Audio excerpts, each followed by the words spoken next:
Previously on Chat 62. When I was going to Camp Pendleton, like I told Lopez, anything that can happen to me happens. So when we were going back, I had a layover in Philadelphia, and I got pickpocketed. Oh my God! At the airport, so my wallet got stolen with my military ID and with my fucking license. I had no fucking ID. In order to let me onto the plane, I guess they had to call where my orders said where I was going to, and they had to fax something like a copy of my ID or something. So I had to fax it to the airport so I can get on my plane in Philadelphia to go back to California. I think it was because of the snow, because they even put me up at a hotel close to the airport. Oh my God! Yeah, so I got pickpocketed in fucking Philadelphia. Real quick before we start, we've streamlined our contact info. From now on, if you have any questions, feedback, or ideas for future guests, just shoot us an email at chat62podcast@gmail.com. That's chat62podcast@gmail.com. All right, let's fucking go. So tell us, how was deployment like with 2nd Battalion, 4th Marines? It was awesome. It was fucking cool as fuck. Japan was awesome, dude. Going to Japan with 2-4, and then I run into fucking Sergeant Delgado, the one that was my instructor at Marine combat training, the one that called me pork chop. Oh shit! So I fucking ran into him right there. He was with 2-4. I think he was with the golf company, huh? Or yeah, I think it was golf or weapons. He was a boat company guy. Fox. Oh, he was a boat company guy. Foxtrot. Okay. Yeah. Oh, he was Foxtrot. Okay, yeah. So he was with them, and I was like Sergeant Delgado, and he looks at me, and I was like, Lance Corporal Glavez Diaz. He used to call me pork chop at MCT. And he was like, holy shit. We get to Japan, humid as hell. Humid as fucking hell. They bus us, we get on those white buses, and they take us into fucking camp. What camp was it, Lopez? Hansen? Yeah, we're in Camp Hansen. So they bus us into Camp Hansen. It's funny because we're going through Kinville, and I can still remember this. We're going through Kinville, and I see a bunch of fucking stray dogs, stray fucking cats everywhere. And I'm like, fuck, all right. So I see all that shit, and we see Kinville. We make a left. We go through the fucking gates. We go all the way down to where our fucking barracks are at. And then they look like squad bays because they were just long fucking like corridors and rooms on each side, rooms on the left and right. And each room had 2 beds, and you both share the fucking heads. You share the shower and the bathroom. Yeah, so it was like a room to your left, a room to your right, and in the middle was a hallway with 2 doors, and you shared the shower, and you shared the sinks and the toilet. Almost like if you were like back in PA school, kind of. Yeah, yep.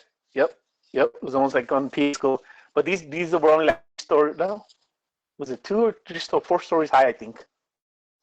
3 stories. Yeah. Okay, that's a Lopez saying 3 stories. Yeah, 3 stories. Yeah. Oh, 4 stories. Oh, my bad. 4. I think stories. It may have been 4. Yeah. Yeah, I think it was 4. Yeah. So it was the 4 stories, and dude, it was fun. Okinawa was fun. It was fun. The food was good and everything. I liked the food. It was cool. The fucking cheese, ground beef and rice, or the taco fucking. It's a yakisoba, no? What they call it? Taco rice and cheese. No. Yeah, it was rice. It was rice and like nacho cheese or something, or like sharp cheddar cheese. Shit, that sounds good. And it was like fucking just mixed in with fucking ground beef or something. But that sounds good. Yeah, that was like. Yeah, it was a traditional thing. Food. And then also when we went out, because I was already 21 by then. By the time we got to play with 2-4, so we went out to Kinville, and we were having the fucking, remember the bowls? It was like they used to have a bowl. Yeah. They used to have a fucking bowl where they mixed all the alcohol in there, and they give you straws, like 4 straws, 5 straws, and you would all of us be drinking from the straw with the bowl. We would get so tore up. He would get so tore up. When we went to Japan, it felt like we were in a time capsule because the girls would still be dressed like in the little like school girl outfit, the little small skirts, and always with the little peace sign. And it felt like you went back to the 80s because they were still into like old rock and roll. They were still like into old music out there. Like if they didn't know about, like, I think once 50 Cent came out over there, like when they started playing 50 Cent, like everyone was like, oh shit, like, you know, the Japanese people were like, what the fuck? Like the young kids and everything, like, oh, this is rap? Because it was mostly all rock and roll, huh, Lopez? Yeah, you know what? It's because now we got Google. It Yeah. basically was countryside. Okinawa was the country. So Yeah. picture the equivalent here being out in the country here. Yeah. That was their Like being country. in the boondocks. Yeah. Yeah. Mm-hmm. Yep. Yeah. And what I still remember too from Okinawa was fucking trying to go to like the soup restaurants where they do like the udon and stuff like that. And we tried to go in, and they would be like, no GI Joe, no GI Joe. So they wouldn't let us in. We were not allowed. They didn't want us there. Why is that? Probably because they still probably were mad from fucking the atomic bombs or something, or they didn't like the military being there. They didn't like the military presence. But it was like no, they'd be like, no GI Joe, no GI Joe. There's resentment. Yeah. It didn't help that there was servicemen that were still getting into shit. Oh yeah, there's some idiots out there that were fucking. They couldn't take no for an answer, so they would like get a little aggressive with the girls. Those guys were they fucked it up for a bunch of us. I think one time something like that happened, and we ended up getting fucking restricted to the fucking base off for like a week or two. There was a sailor. Yeah, it was a sailor. right? A brother sailor that he. Yeah. There were some people that couldn't take no for sure. Yeah. So were there any other type of shenanigans or anything that really stands out during your time out there? Shenanigans, not really. I still ended up fucking once we got there, and once we were there for a while, because so we were only supposed to do 6 months workup, and then they extended us for like almost 11 months, closer to a year. Wow. Yeah, because of the whole stop loss, the whole fucking Iraqi freedom had happened. And noted the only reason I went to 2-4 was because thinking I was gonna be able to go to fucking Iraq. Well, we were out there doing training, we were out there doing all kinds of shit. Because we did jungle warfare training, we were doing workouts with the ships. I was on the Essex. I don't know if Lopez was on the Essex too. I was on with the you, Juno. and I got pulled off because then somebody had to stay back and work. Yeah. Oh, okay. So you got pulled back. Yeah, I was there. See, I was on the Essex and everything, and we were doing workouts. We were doing all kinds of shit. So I was thinking like, man, we're gonna get called up to the show because we're in Japan. It doesn't take that much to fucking go to Iraq. And nope, they ended up fucking sending I think 211 from Pendleton, and they left us out there in Japan. Because I know after 9/11, we were under the impression that we were going to go immediately out to, wherever we thought, the events had originated from. And in what it took, about 13 months, 15 months, something like that, before we actually went out to Iraq and did what we had to do. I think it was early February, January, February of 2003. I think it was like March. Oh, March. February or March, because I remember I was talking to some of the guys that I left behind that were still with me in Atlantic Marines, and they were like, "Yeah, we're getting ready to go. We're getting ready to go." And I'm like, "Dude, what took so long? What the fuck? I volunteered for this shit because I thought I was gonna go." Yeah, I think we were under the impression that we were going to go out there immediately. That's what I thought, and the fact that it took so long. It took 15 months, roughly. Yeah, but when we were in Japan, I got to do the jungle warfare training. That was fucking cool. That was awesome. You and DeVille did. Yeah, you and DeVille got pulled for that. I got pulled for cold weather training. Yeah, that's right. You did the cold weather training. Yeah. Rodriguez talked about warfare training. Yeah. That was fucking awesome. We did it, I think, with the Filipino Marines or something. It was cool as hell. It was basically like doing the Crucible, but in the jungle. Mm-hmm. So there was fucking snakes, there was fucking spiders, there were fucking poisonous frogs, there was fucking all kinds of shit. We did a night repel. Just fucking crack a glow stick, throw it to the fucking ledge, dude, and you fucking repel in at night. Fuck. I think that's when I got hurt because I fucking ended up hitting the cliff really hard. Oof. What did you hit? Like your back or your leg? Or what did you hit? My back. My back is because you know how you go back, you make your feet go straight, then you make your first go. Well, it's at nighttime. If during the day you have a hard time, imagine at night when you can't see the fucking nothing. Fuck. So I gave myself too much slack. Oh shit! And when I jumped back, it was too much slack, so I came back and I fucking hit the wall. But back then it was just like you tell the corpsman, it's like, oh, here's some Motrin. Here's some water, Motrin. Yep. You're good to go. Exactly. Yeah. So I got to do jungle warfare training, all that stuff. That was fun because, like your friend said at the end, you're fucking there's this long aluminum tube where you literally have to fucking get on your back, stick your fucking hand out to the side, and just push yourself through. And the other guy on the other side of the tube is feeling for your hand so he can pull your ass out, so you don't get stuck there and drown because you're underwater and your eyes are closed and your mouth is closed because that water has dead ants. There's fucking bugs in there. like all kinds of shit, dude. So you're going through that aluminum tube, and you have your hand out, and you're hoping that guy can feel your fucking hand so he can pull you out. And did you have any Marines that freaked out? Oh yeah, there was a shitload of Marines that were freaking out on that thing. And so they realized they were probably claustrophobic at that time. Yeah, so that one was cool. And then once you finish with all that, that was like the last thing you had to do. So once you finish with that, these fucking assholes would fucking line you guys all up against the wall, and they bring the fucking the fire truck or like the fire hose, not the truck, but they had the fire hose, and they would open that fucker up and they would fucking like shower you with it. So it felt like needles were hitting you. Oh shit! With all that pressure. Yeah. I was like, fuck. You're like, oh, you're like, not the face, not the face. Oh fuck, dude. Oh my god. Yeah, dude. So how long? So you said that pump would ended up being what, 11 months? It ended up being like 11 months, close to 12. Yeah. So was your enlistment extended because of what was going on? No, it was. So I thought it was gonna be effective because we had stop loss. I thought it was, but when I got back, I still got out. They didn't do stop loss on me for some reason.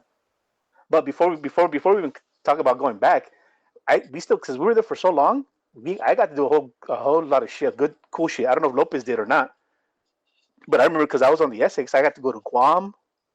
I got to go to Iwo Jima. I got black stand from the Iwo Jima. We got flown out into Iwo Jima from the Essex. So I was with you for part of it. You're part of it? I made it to Korea. with you. Oh, you went to Korea with us? How about Guam? Yeah. Did you go to Guam with us? Right before you guys went to Guam, we stopped. Remember back in Okinawa? Then I was pulled out. Then I was sent up to Fuji for cold weather training. Oh, so you didn't get to go to Guam with us. We all deviate. It's amazing because we all got compartmentalized, and then we kind of met in the middle, and then we would all take off again.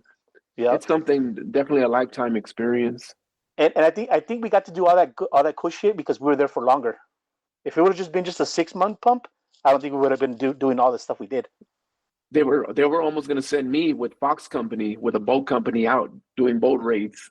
Oh, that would have been fucking cool. And then we came back. Yeah. Yeah, but see, we got to go to Guam, Korea.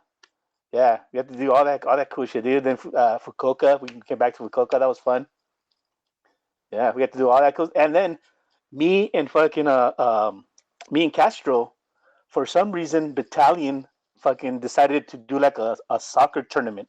Oh no, we got invited to a soccer tournament in Okinawa. So it was we got to play against the Navy in the Fukuoka. 9th people. Yeah, 9th. Yeah, we got invited. So me and Castro were soccer players because I played soccer in school. He played soccer in school, and they put us the company put us. They found I guess they said like, oh, you guys play soccer, fucking you guys are gonna go represent us. So we ended up going and attaching to I can't remember who it was, but they had a team. So we got to play against the Navy people. We got to play against the Air Force people. We got to play against people from Japan, like locals. Wow. On base. So we went to different bases. We went to Fukuoka to play. We went to like another tournament, and me and Castro got pulled from doing stupid shit like field days or like fucking company runs, shit like that. We got pulled to go play soccer. So it was almost like a TAD within a TAD. Yeah, but they didn't put that on our SRBs though. It was just one TAD. That's it. Oh shit! I was gonna ask you if that got counted. Oh man. Yeah, can you imagine my SRB would have like fucking 6 or 7 TADs? Dude, that'd be fucking cool, man. Shit. You had a bunch of like experiences. So was there any other things that stood out with each country that you got to visit? Because how many countries total during that pump did you get to visit? So we got to visit Guam and South Korea and Okinawa and Fukuoka, Japan. Fukuoka's like a big city. It was like almost being like in LA. It's like a big metropolitan city. I made it to Tokyo. I made it. I know you made it to Tokyo and Fuji. Yeah. Yeah. See, you did, you fucker. Yeah. Yeah, man. I got to see do some training with the weapons company. Oh, nice. Man, it was cold up there. Dudes were like, "Man, I'm from Chicago, but goddamn, this is cold as up here." Bro, dudes, they would have the cold weather mask. You know, like the mask that you see in movies when people ski mask, doing robberies. Right? Yeah. Yeah. So they would have the whole mask to keep them warm, so their head doesn't fall off, and they're sitting there with the .50 caliber on top of the Hummer. Wow. Yep. I got to go on the what do you call it, the helicopters? Yeah. Doing some operations with weapons company. Yeah. Yeah. See, yeah, I got to do like the helicopter stuff on the ship, like taking off with the helicopter and then landing with the helicopter, shit like that. Like the guy has the back door open or looking out through the window, making sure he's coming in good with the ship. Because remember, just think about it, the ship's moving and it's rocking. So There's a that was lot fun of variables right being on those there. fucking helicopters. That was cool doing all that shit. Was there anything that in Guam, for example, that stood out during your time out there? Guam was small and nice. It was really nice. It was kind of being like in Hawaii because it was small and it was like tropical stuff, like kind of like being in Hawaii. I remember that we had lived there for like a couple of days because it was me and I can't remember who else, but it was me and like three other Marines. We ended up getting a hotel room at the Holiday Inn over there, and we stayed over there, and then we went to the mall, we went to the movie theater. So we got to be in Guam for a couple of days. All right, cool. And Korea, it was only like Korea was pretty fast. Korea was like a couple of days only. Okay. But it was cool as hell. Going to Korea was cool. At the nighttime, going down to like the food markets, that was cool. Is there anything that stood out there? It opens up your eyes to different stuff around the world. Like different, just the culture and food? Yeah, yeah. Because even in Japan, me and Castro went to do during October for Halloween. We did like a tour bus of like the most scary places in Japan, and they tell you like stories. They take you to like this temple, and they tell like a story where like the prince murdered his girlfriend because You cut out? he had You cut out right before you said you guys took a tour for what? for Halloween. Okay. Because they don't celebrate, they don't trick or treat out there. Okay. So what we did is that they had a tour bus that takes you to like the scariest places around Okinawa. Ooh, that's So you cool. got to see like temples, and they tell you like the story of why they're haunted. Like there was this one temple that had like a river running through it, and he said that they said that this is where the prince killed his mistress because he got her pregnant, but he was married, so he ended up like killing her and drowning the baby. So they give you like background stories and everything, and that was cool. Me and Castro got to do that. Wow, that's fucking cool, dude. Was there anything else in Oki that you got to do out there? That was a lot of stuff we got to do out there just because we were there for so long. I think me and Castro How ended about up the rifle going. range? How about the Okinawa rifle range? How about that? Yeah, you got to do that too, right? Yeah, Let's hear about that. yeah. What do you mean? Like it was like the regular rifle range. It was like the one over there at Pendleton. No, I'm just saying the fact that we got to do that too. Oh, that we had to go out there to qualify. Yeah. I Yeah. thought that was like during like the middle of a typhoon or some shit. And Oh no, it wasn't. We did have a couple of those. Remember, I think it was like I counted like we had 3 of them. Well, once when I went to the range though, it actually got canceled because of the winds one time. So violent storms. Mm-hmm. Damn. Yeah, because I think we had 3 of them out there. I was expecting more, but it was like little smaller hurricanes. They just call them the typhoons. It's just different because I guess when they develop over there in Japan, they're called typhoons. When they develop over here in the Gulf, they call them hurricanes. Yeah, same result. Yeah, It's different. It's the same thing. Reasons, yeah, different reasons why they're made, I guess, but the result is the same. shit. Yeah. And what about in Fukuoka? Was there anything of significance out there? Fukuoka was cool because it was just like a party. It was like a party town. Was it? It was it was like LA. It was like being in LA, like the nightclubs and everything. Yeah. And over there, the Marines were really liked because I remember every bar we went to, the girls were just like, "Ooh, Marines!" And they would come over, sit on your lap, and just they want to hang out with you. Was there anything else of significance during the 11 months that you were out there? I was disappointed because I didn't get to go to Iraq because that was the biggest thing because I went to all the desert fucking workups. I went to the 2-4 and I was thinking like I got all this shit under my belt. I basically have all this training. Like I'm gonna get sent because I wanted to go. That was the whole point to me when I joined the military. That was the whole point. Yeah, we weren't at war, but if something popped off, I wanted to go. Yeah, it wasn't. I'm not gonna get cold feet, and I'm gonna go fucking UA or nothing like that. Yeah. Your pump is over. What month and date roughly is it by the time you get back to Camp Pendleton? Well, I think it was like around April time. I think it was April because I got promoted. I picked up Corporal in Okinawa. Yeah, I picked up Corporal 2003. And the only reason I didn't pick it up faster is because I was busy having a good time. Because I don't know if you remember back then, in order to get promoted from Lance Corporal to Corporal, you had to do these stupid little red books. The MCIs. That the NCIs. I never did them because I was too busy. I was too busy partying. I was too busy fucking playing sports. I was too busy doing workups. I was too busy being a Marine. You know what I mean? There wasn't time for that academic shit, No. honestly. So once I got to Okinawa and we had a couple because it wasn't always all partying and all having fun out there. There was some downtime. So when there was downtime, I ordered those little books and I did them all and I sent them in. And I think it was like 3 months after I sent them in, I made score for Corporal on Oh, the shit. on the 0121 field because my PAT was pretty good. I didn't do like 40 pull-ups, but I did like 10, 12 pull-ups. Mhm. My run time was good. Back then they had to do crunches or something, so all that was good. So my PAT was like a not high, but it was like it was above average. Yeah, and then I qualified. The last qualified when Lopez was saying I went to the rifle range, Mhm. I fucking got an expert again, so that helped me pick up too those points. To help bump up the score, definitely. Yep. Dang, Yep. dude. So I picked up Corporal in Oki, and it's funny because the people that pinned me, they were my corporal and my sergeant from RPAC. Because before I left, they reenlisted and they took orders to Japan, Oh, shit. to Okinawa. I found out they were there, and I called them up where they were working because they were working at the RPAC, in Okinawa. I think it was at the regimental one, which is like main side, the main side one. They were working out there, and I told them like, hey, I picked up Corporal. Can you guys pin me? Because you guys were with me since fucking I checked into the Marines. And they were like, oh fuck yeah, dude, congratulations. And at this point, 2-4 was becoming a little soft. I think the new regimental commander he didn't like if he got pinned, he didn't want them to fucking stab up into your collarbone. Like that wasn't cool with him no more or Yeah. something. So to me, it felt like they were getting soft. Because when I got promoted, the two sergeants that promoted me, they fucking They pinned you. pinned them on me. They pinned them.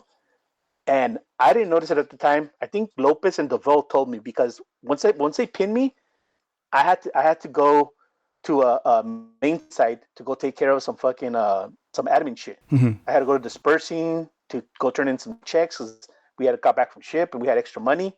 I had to go turn in all that stuff, go turn it back in. I had to go do some other stuff at the RPAC over there. Mhm. So when I left, I think it was Devel and Lopez told me that the company commander fucking called them all into a group and told them like, hey, we don't fucking do that shit here. So they saw the blood, basically. Oh yeah. Oh, okay. Yeah. Shit. Yeah. But to me it was like what the fuck? Like I never thought 2-4 would be soft because everybody said like 2-4, Yeah. And for him to be like, oh, we don't do that, it's like, the fuck, what are you talking about, dude? That's like that's the rite of passage. Yeah, by then the core had already changed, dude. Yeah, it was changing. You can see it. It was changing. So yeah, so I got promoted out there, and then it was time to come back. We were getting all our shit ready. We were getting all our stuff ready. We were gonna leave Okinawa. We end up leaving. We get in the buses, go back to the airport. We end up leaving, and when we leave, I don't know if Lopez noticed it, but I noticed that when we left, there was no more stray animals. No more stray animals, dude. What do I want to assume? But we were fed really good. Every time we go out in town, and we think we're eating fucking chicken chow mein. Yeah. There were times that, the meat tasted a little funny. I'm like, wait, is this steak or chicken? But we just never really, let's just leave it as is because Yeah. it tastes delicious and let's not ask questions. Yep. So we don't know up to this point. It was a Yep. it was a I vegan noticed. byproduct. That's what it was. Yeah, I noticed that there was no more fucking stray animals. And that's funny that he came back around. You mentioned it, and I love how the way just came back around. I fucking love that. I love when shit comes around like that. That's fucking great. Yeah, so we end up leaving. We end up getting to the airport, and they fucking start checking our duffel bags. Remember? It wasn't TSA. It was like our own people, like the Air Force people. They make us dump all our shit, make sure we're not taking contraband back to the States. Like we're not taking like swords on the plane. Because you can buy the Japanese swords, like the samurai swords, but you had to ship them. You couldn't take them with you on the plane. and then making sure you didn't take no bootleg. Like back then, it was like the big thing was bootleg DVDs, bootleg all kinds of bootleg shit. Mm-hmm. They didn't want you taking that stuff back to the States. And did anybody get caught with something really shit? Like, wow, that really fucking stood out. No, I don't think so. No, mostly everybody was bootleg because they made me throw away all my bootleg DVDs because we were there for a long time that I ended up buying like all the bootleg DVDs, Spider-Man, fucking I can't remember what else. You know, it was like all that Tobey Maguire Spider-Man, not the new shit. Yeah, But Tobey it was like Maguire. all that stuff. You know, like the Incredible Hulk, the old Hulk that looked all fucking PCI. Oh yeah, the fucking yeah, I know which one you're talking about. Yeah. Yeah. So that one, like all my bootleg stuff, they made me throw it away into a garbage can. Oh shit, that had to suck, dude. So it was alright, dude. It was like basically we only paid like $1 for every DVD, so it wasn't that bad. No harm, no foul.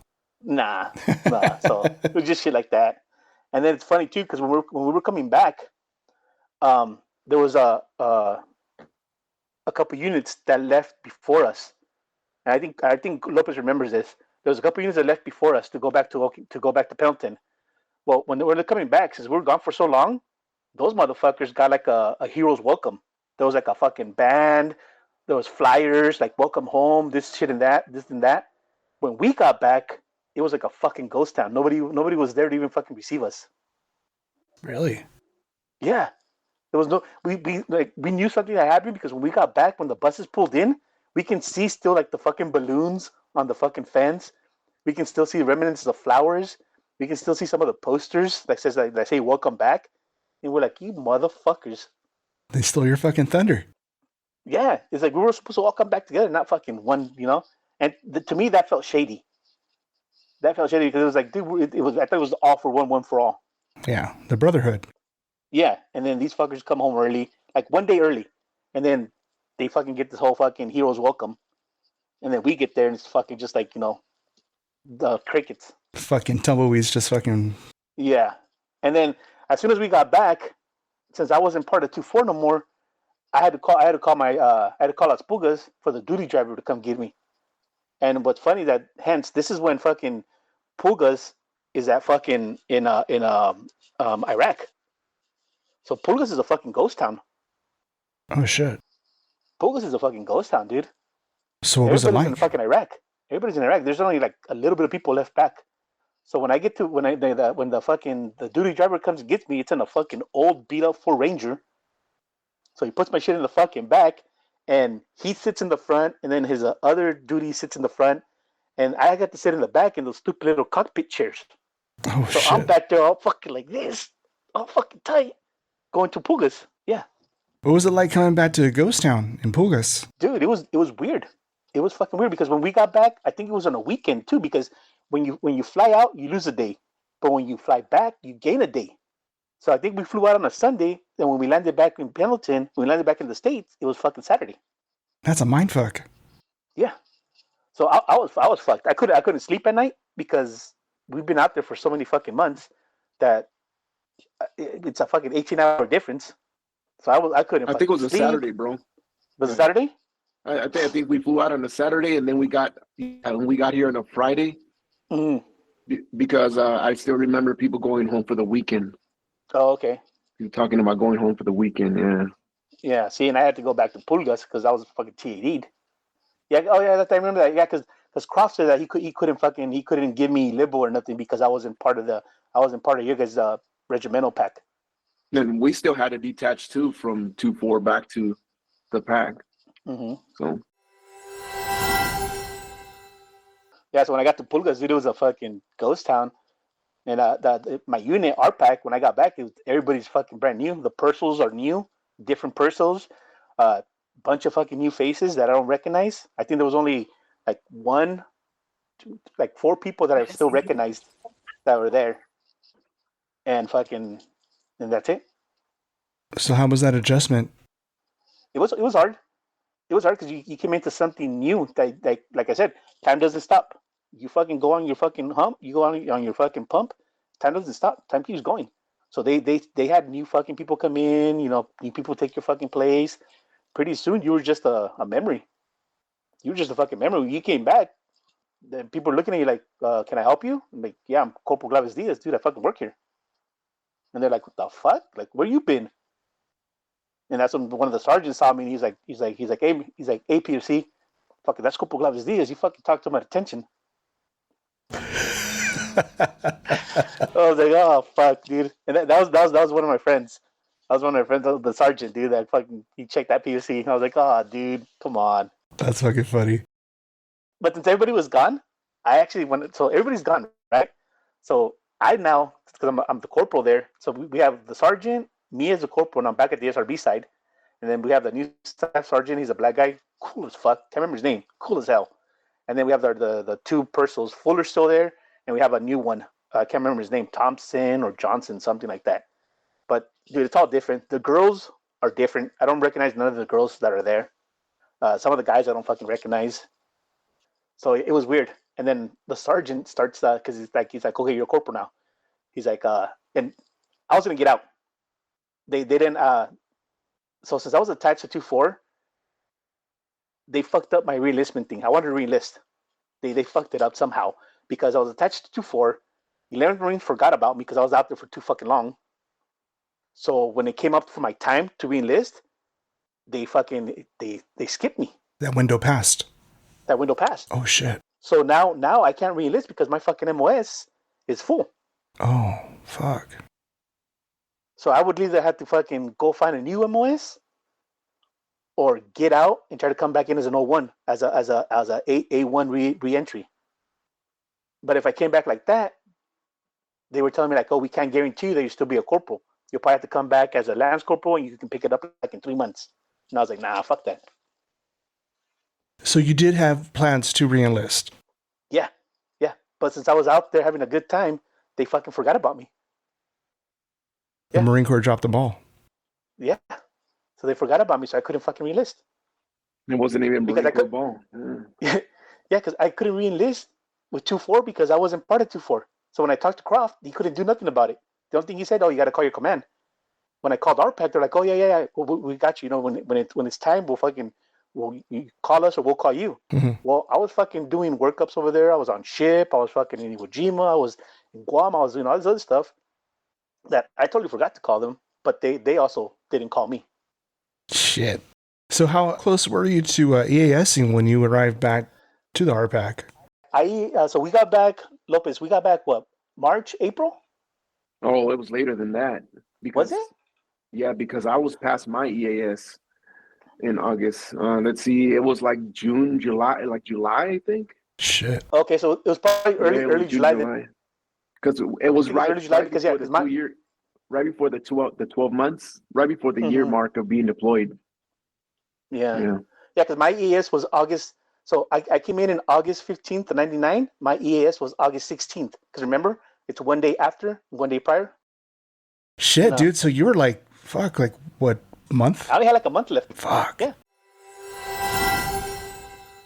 So what was going through your head as you were approaching your EAS now that all, the Marine Corps dropped the ball on that window of you enlisting?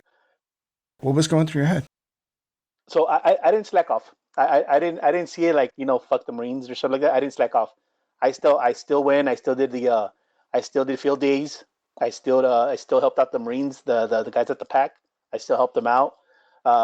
Shit, I even gave them my fucking Green Monster book. I left it there for them, for they can do like diaries, they can do SRBs. I had like a little cheat sheet of everything that was going on there and everything.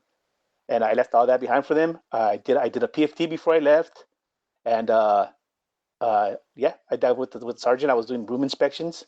You're approaching your EAS, your weeks basically, away from EASing. What's going through your head? And then RPAC was so different because when I first joined RPAC, we had a master sergeant, master guns, that would he would collect money each month from your pay. Each month, we would all have to chip in like $5 or $10, right? And that was to go into like a EAS jar. So when a Marine was gonna get out, we would throw him a party, get him like a K-bar. If it was an NCO, they would get him like an NCO sword engraved and everything. So when you got out and you did your 4 years and you're not gonna do nothing more, they'd throw a party for you at Del Mar, over there by Del Mar, like where the beach is at. They would throw a party for you, and they would present you with like an RPAC plaque. So you'd either be like a K bar if you're like a non-NCO, and like a corporal sword or whatever if you're like an NCO. But it'd be like, thank you for your time in RPAC. It had the time you got there, the time you left.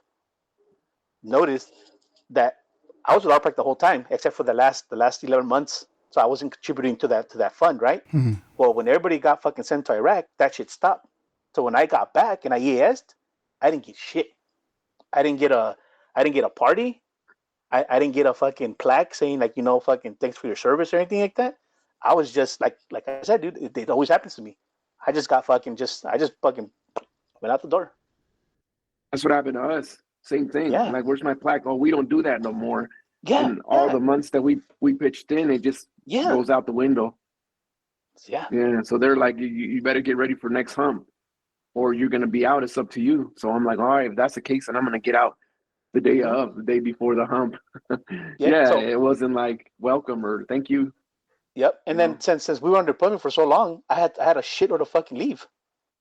So I ended up taking my 30 days, and then I ended up selling some back. Yeah, because you didn't even have time to take a terminal because Nope. Wow. Nope. And then my checkout was a fucking joke. What happened with that? Everybody was deployed. There were people in Iraq, right? So my checkout was a fucking joke, dude. Like one stamp and that was it. We didn't really get to check out. It was just like, oh, I'm gonna ES, and like, cause I think I only had like 5 days, and then I was out. Shit. And then, dude, they just fucking stamped my books. They didn't fucking, they didn't fucking care. So the checkout process was relatively easy for you. Yeah, it was a joke. Like nobody cared that you were leaving. They didn't give us no fucking PowerPoint on how to do a resume. No tap and tap. It was just they like, didn't do that. Huh? They didn't do separate. No, they didn't. No, because there was we didn't do it because there was everybody was deployed. Wow. We actually did give us some tap and tap, but you know what, bro? When I got pulled off, that was one of the things that I experienced. So you got to experience, going to different countries, and so I got to experience tap and tap and cold weather training. So to their defense, they did have something. It's just it wasn't timed correctly, if that makes sense. So you didn't have any of that preparation to get out? No, dude. It did kind of feel fucked up too when I left, because I was like, dude, all this time that I gave to RPAC, fucking everything that I gave to not the Marine Corps, but like to the unit that I was with. You know what I mean? Right. And then for them not to, like, not even, I didn't get the at least the plaque that I paid for. I didn't get that. That is fucked up. So you're about to go on leave. Mm-hmm. What's it like saying goodbye to whoever's still left that you know? Well, it was cool because I think it's like the last 2 days I didn't even have to go to work. The sergeant and the gunny were like, "Hey, dude, just fucking stay in your barracks, just chill, do whatever you fucking want. Go to main side, go buy some souvenirs, go do whatever you want, dude. You're done." And they didn't mean it like in a bad way. You're done. They just said like, dude, just like, you earned it, dude. Just take your time off. Because they saw how fucked up it was, that because even the gunny that was there, he was a staff NCO before I left, and he knew that we all pitched in money, but they didn't do nothing for us. You got those last couple of days, and you're getting ready to drive down the Pocas exit. What's going through your head? Bittersweet. I wanted to stay. I wanted to relist. I didn't want to go home. So I didn't want to leave. The people, the friends that I met, not only at 2-4, but at Pulgas, like that's what I was gonna miss the most. The friendships. But thanks to fucking Facebook and also thanks to MySpace, we were able to keep in touch. That's a good thing about social media. So much negative, but that is the good thing, is that we get to get in touch with our brothers and sisters.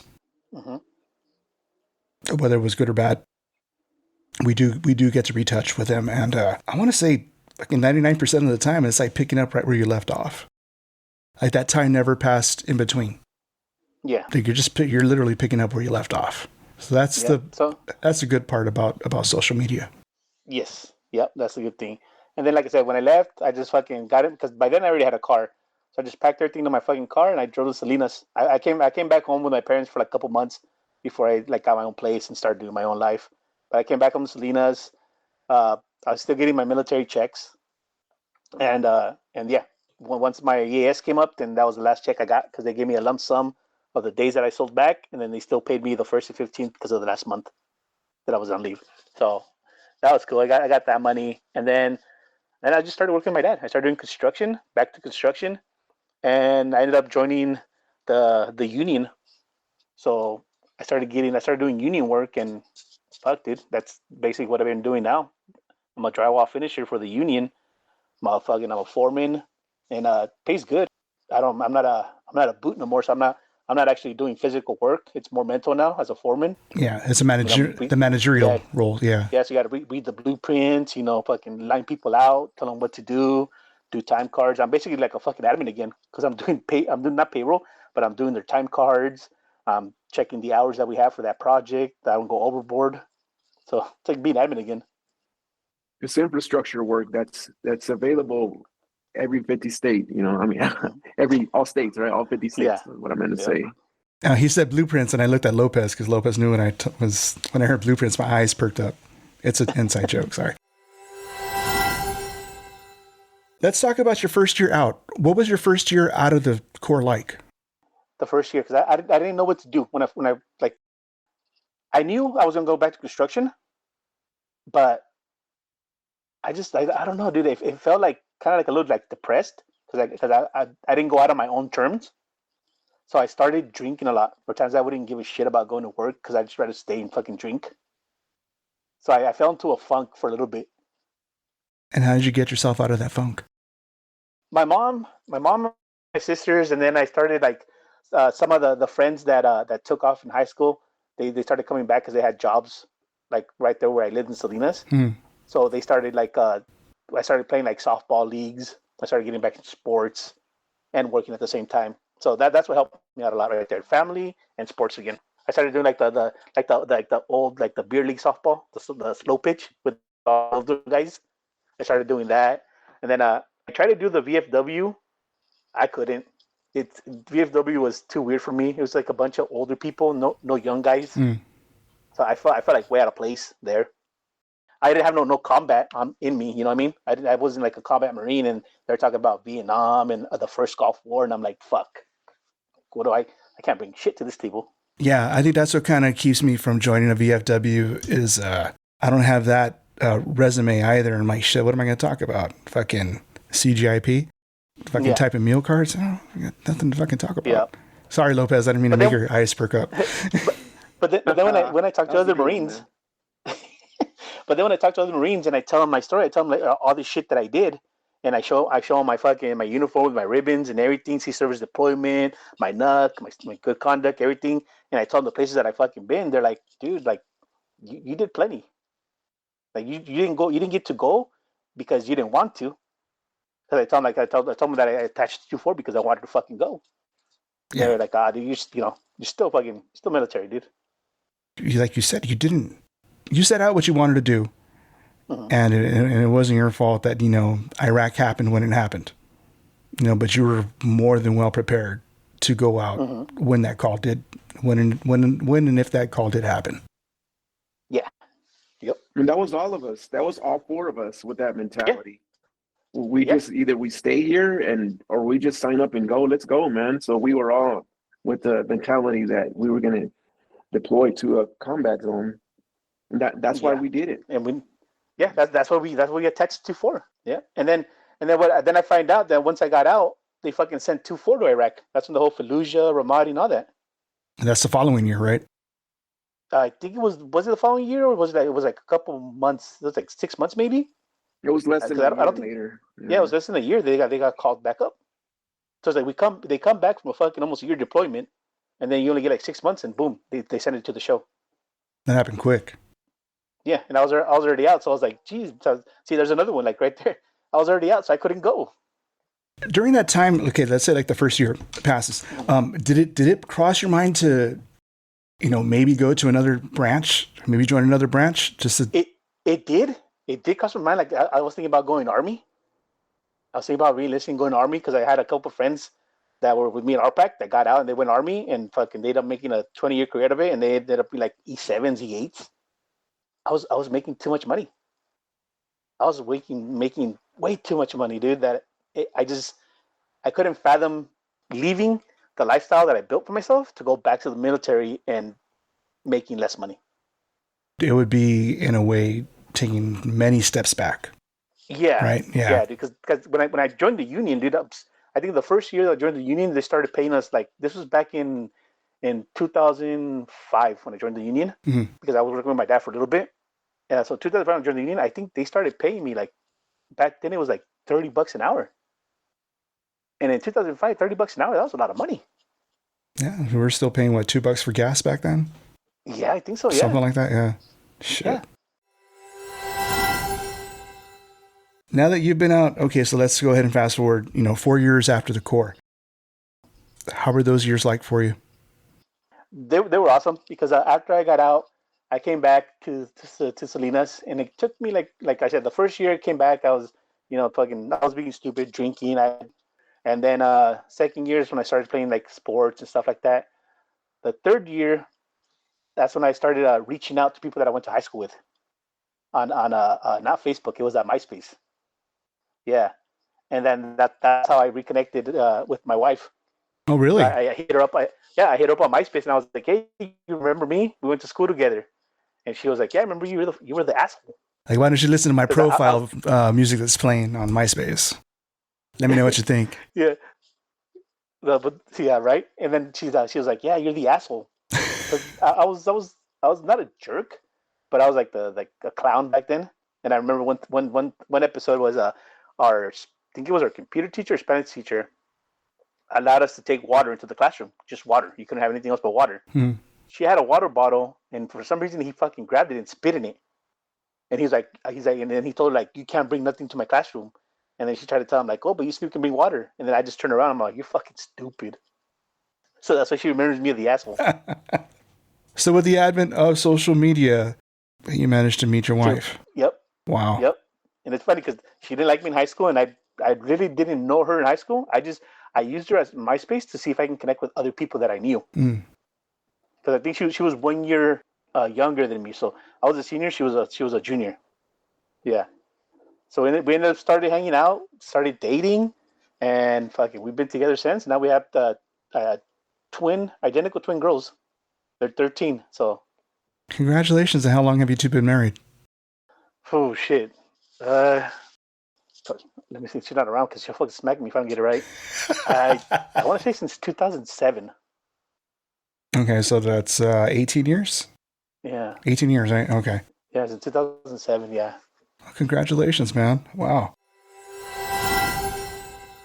What does life look like for you today? You did touch on a couple things.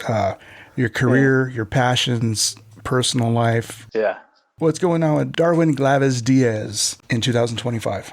When I got out of the military, it took me a couple years to go to college. I went to a JC, and when I went to the JC, they had people there from the VA making claims for you if you wanted to open up a claim. And I remember telling them like, "Oh, I wasn't in combat. I can't open up a claim." And they were like, "No. Like this is for anybody. It doesn't matter if you're in combat or not." And then they helped me out opening the claim up for my knees, my back, some other stuff.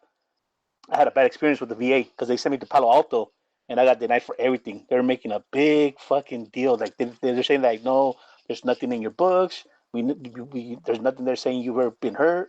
Nothing like that." So when I moved to Sacramento, I went through my VSO.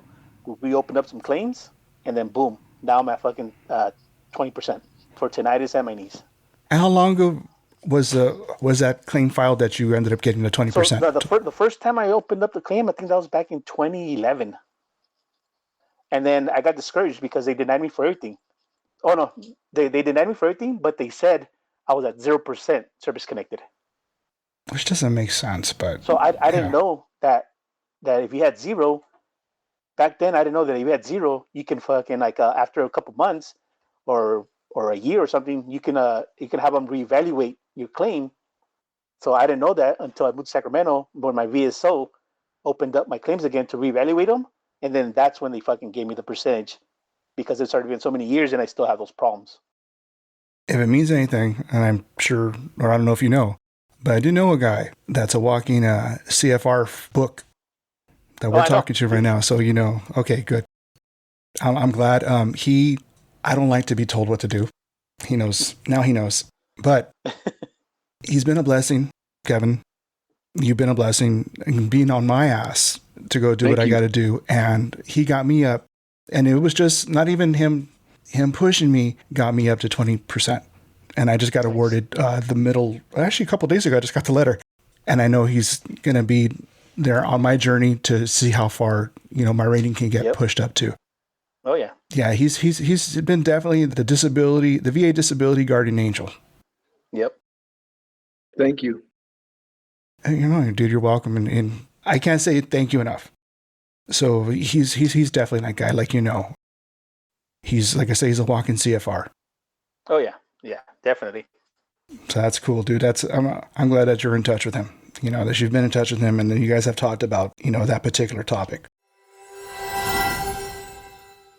How did your military experience shape your values that you carry today? I think it has a lot to do with it. It taught me a lot. It taught me, how to conduct myself, how to talk to people. Like my work in construction, like now that I'm a foreman, like everybody praises me because I'm always polite. I'm a yes sir, no sir, and I know how to like if they give me a task, I know how to break it down and I can give them like a date, time, month when it'll be accomplished, and that's what they like. They like to see that you got those tools. And they like a lot of military guys because they always say that military guys are different, veterans are different because we're fucking bred a different way. I couldn't have said it better myself. Is there a moment that you especially felt proud of your service? Of my service, I've always felt proud of my service, even though I didn't get to go to war. I always felt proud because I always did everything I could. I didn't leave nothing on the table. I tried to do everything that they wanted me to do. I did it. I went above and beyond because, like I said, we were adamant. So all the stuff that I did when I went out to the field with them, I got to experience '03. I got to experience the cannon cockers.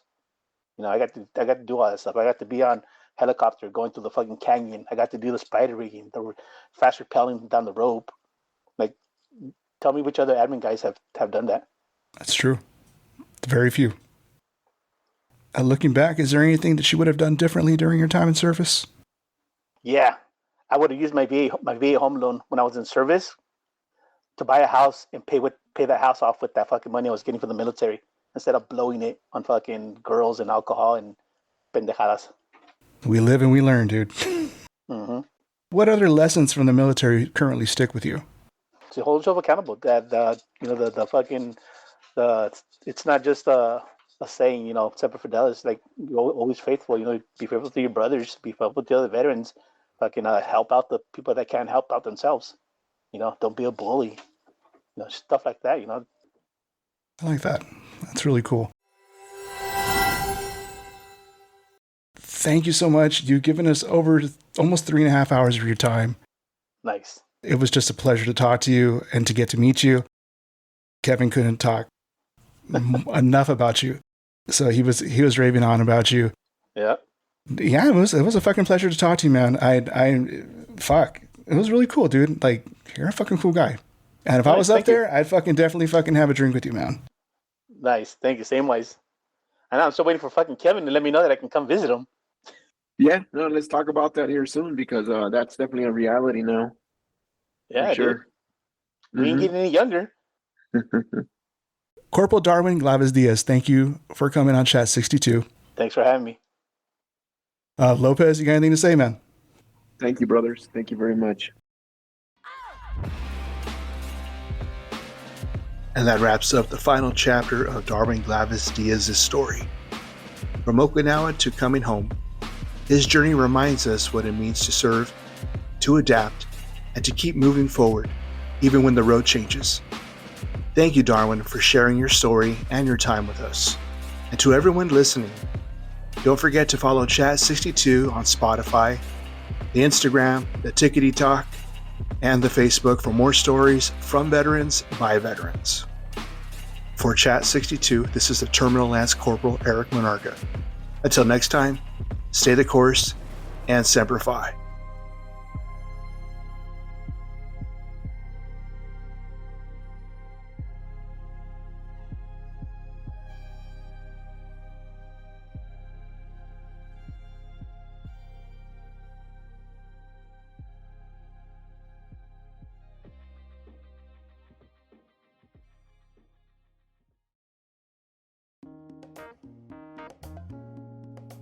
This is Eric from the Chat 62 podcast, Marine Corps veteran, and just another guy who's been through some dark nights of the soul.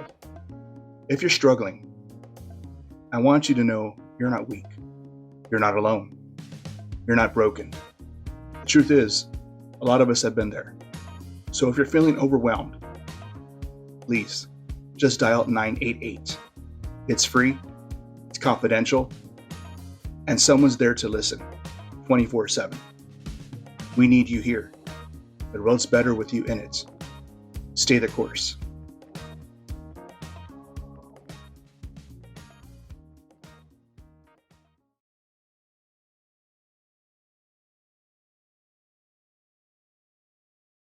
Shut it down.